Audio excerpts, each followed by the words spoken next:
Hello and welcome to the Game Theory Podcast. I'm your host, Sam Vecenie. We're over on YouTube breaking down 2022 NBA draft prospects. We're giving scouting reports, talking about strengths, weaknesses. We're going to go into their offense, their defense, their overall outlook as a prospect, maybe some team fits that might make some sense. Today, we're talking Shaedon Sharpe, the sort of Kentucky wing that is originally from Canada, played half of a season at Kentucky within practice settings, but unfortunately never got on the court for evaluators to be able to see him. Matt Pennie is going to give us everything we need to know about Shaedon Sharpe. I'll give you the tidbits because there's still not a ton of information out there. He did measure at the combine. He measured out 6'5.5" with a 6'11.5" wingspan, weighed 198 pounds. He sat out this past half season at Kentucky, so we do not have the luxury of any college stats.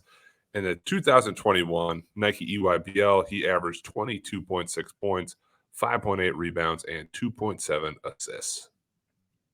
Yeah, and look, what you just laid out is why Shaedon Sharpe is such an intriguing prospect, right? Like, he looks like an elite shooting guard, right? Like, he has everything that you want from a physical frame standpoint. He's powerful, he's strong, he's long.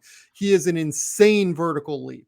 I think the 49-inch vertical leap might be a little bit overstated personally, but I do think that he has a very real ability to elevate, throw down wild dunks, has arguably the best vertical pop in this class. He gets off the ground quickly, does it with force, he absorbs contact. Just really an impressive player out in the open court, but then can also transition that into NBA real half court settings.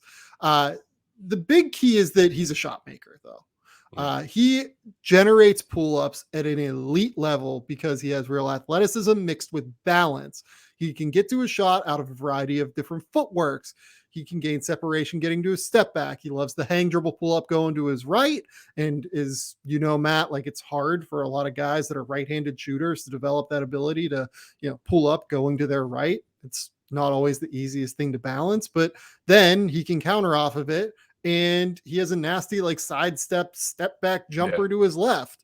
Like, he'll throw out like a between the legs into a behind the back dribble, and then like he'll decelerate at a high level. I think that's the key word with Shaedon more than anything. His deceleration is really impressive. He's almost always on balance, it feels like, getting back to that pull-up jumper. There are concerns going forward, but getting to that pull-up jumper and knocking down the pull-up jumper, I actually think he can just really do that, and I'm not worried about that translation at all. I think he's going to be very effective in that regard. Yeah, explosion and balance are two words that I keep coming back to as well. Explosive athlete. He's great off catching and going, has balance off his step backs and his drives, and he's strong enough to be comfortable with these bumps too and not really have to readjust off his path. He's going where he wants to go. He grew up playing football, and it does show. He shot over 40% from three in the summertime on the grassroots circuit. His handle and shot creation have improved throughout high school. I still think the handle is a little bit shaky on what we've seen, and the dribble is kind of high. Even the workout videos, and the little clips, that was kind of evident there too. In the game film, if we dive back to the game stuff, he can over dribble and do too many like east-west workout moves, I like to call them, into sidestep shots for three. So as much as he can get it, you'd like him to simplify that down a little bit more while also becoming more of a playmaker. But he's a monster in transition. He is like another level. He tries to rip the rim off with every dunk that he has. And he's this moldable hunk of clay. It's all the makings of a high-level wing difference maker. Just seeing it as high competition in not 1 year, but really 2 years.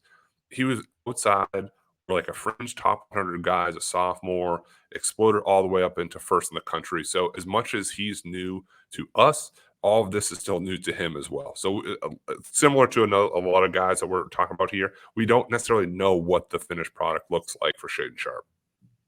Yeah, and I do want to bring up a couple of numbers here. So this is all according to Synergy. He hit his pull-up numbers, or hit his pull-up jumpers at a 47.6 effective field goal percentage. That's ridiculous for an 18-year-old. And he was doing that at 17. I'm sorry, actually. And his output of pull-up jumpers was insane. He literally doubled the output of the guy who was in 15th place in the entire EYBL in pull-up jump jump shot attempts. Like he is just generating these shots at an insane level. And on top of that, he's a great finisher. Like his numbers as a finisher are ridiculous. He shot 72.2% in half court settings. So not even talking about all of the crazy highlight reel dunks in transition. Like those 72.2% number. That's better than, Kyle Filipowski, who's a 7-footer going to Duke. It's better than Jalen Duren, who played on that circuit that year. It is just a really, really impressive number. You mentioned the handle. I agree with you. The handle is not particularly good. I don't think he's great out of ball screens in general yet, actually. Mm. I think his footwork gets a little bit mixed up. He just the handle's not tight enough. He's loose with the ball. Like he's a bag of tricks to get to his step back, but he doesn't really have it yet going forward. He's not that comfortable yet.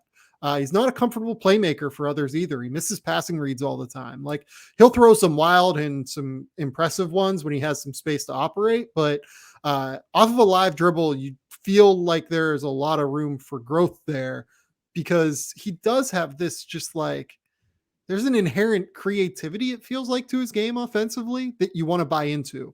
But it's not there yet. It's going to take some time. I will say there is one place, though, athletically that worries me with him. He does not have a great first step. He is not like, exploding to the basket, from a standstill immediately. With ease. Like he's more of a decelerator that can pump the brakes on and stay on balance as opposed to an accelerator. And part of that might be that like he just plays very upright right now. And it's, he's someone that needs to play with a little bit more bend, and maybe you can get that explosiveness out of his lower half as a driver in the first step department. If you can get him to play with a little bit more bend, but he's definitely more of a decelerator than like a first step exploder to the basket. He can be that first step exploder off the ball, I would say. When he has the ball in his hands, it's definitely not there. Yeah. But when he has a runway in transition and can change ends, he does have that. But yes, it changes when he has to sort of make that first dribble move as opposed to just take off and show your athletic gifts. Yeah, and let's talk about defense as well. He makes some action plays on defense. Like he's reactive, he's long, but it's going to be a process. Like his tape is not great defensively, like it is for most, high usage star level players on the EYBL, right? Like I will say though, there are again some like first slide issues there Yeah. defensively where, he does get beat a little bit more than what you expect. He does. I would also argue that he shows some real feel and instincts at times too. He's a balls Yep. on the feet style of athlete. He can be twitchy to slide and recover, even though he is like out of position at times, but he has that in him. Feet can be funky too. I felt the same way defense that you did on offense. Like he'll give up middle sometimes when he should be forcing sideline, like clearly within Yeah. their defensive coverage. He'll close out hard to shooters on the perimeter. He chases down blocks to the break. That's like a lot of the defensive highlights you'll see that he does. But so much to the offense. It's a lot of the unknown. It's going to look right in a workout. Just haven't seen enough reps, even at the high school level. So what do we do with Shaedon Sharpe? This is like the big question of this draft, I think, because there are real outcomes where he turns into a very high upside scoring threat. I don't know if he gets there. Like he feels like one that's going to be very development dependent, which almost means that it depends on what team he goes to. Like he needs a team that is going to give him time, that is going to really be willing to work with him and to develop just some of the natural feel things that he might not have right now on both ends. Both sides, it's hard to tell. Like, the ceiling and the floor are really hard to tell what they could actually net out to be. You have to be okay with taking a real swing at this thing. It's no cut and dry fit like a lot of the other safer prospects. I could see him as high as 4 to Sacramento. I don't see him getting inside of the 10, but there's really variability in where he could end up on draft night. Yeah, like I would be stunned to see him get past like 12th, right? Like there's no way that Oklahoma City passes on him with that second first round pick, right? Like if he's there, that's a tailor-made situation for him with Shai Gilgeous-Alexander. Just a very, very easy fit, but could go as high as 4. Like that would make sense. The Kings really need explosive wing that can get buckets. Look, I think that I don't know how good that would be for him, though.